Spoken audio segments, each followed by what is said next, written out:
আগামী 1 জুন সপ্তম দফায় উত্তর 24 পরগনা জেলায় যে 3টি লোকসভা আসনে ভোট নেওয়া হবে তার মধ্যে অন্যতম হলো বারাসাত।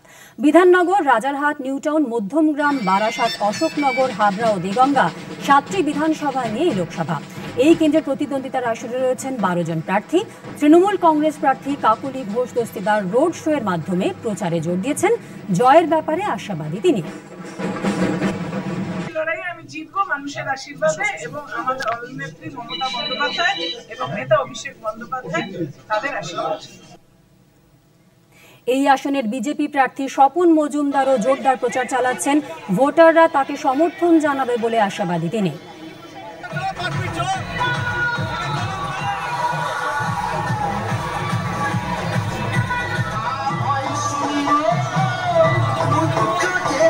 মানুষ স্বতঃস্ফূর্তভাবে এগিয়ে আসছে।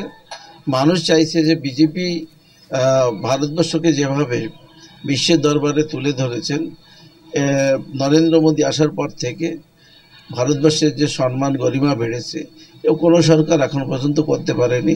হয়তো যেহেতু দিল্লির ভোট, দিল্লির সরকার গড়ার ভোট, এখানে কোনো দ্বিতীয় কথা হবে না, অপশন হবে না।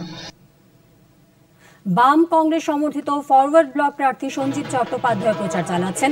পায়ে হেঁটে জনসংযোগে জোর দিয়েছেন তিনি। জেতার ব্যাপারে তিনিও আশাবাদী।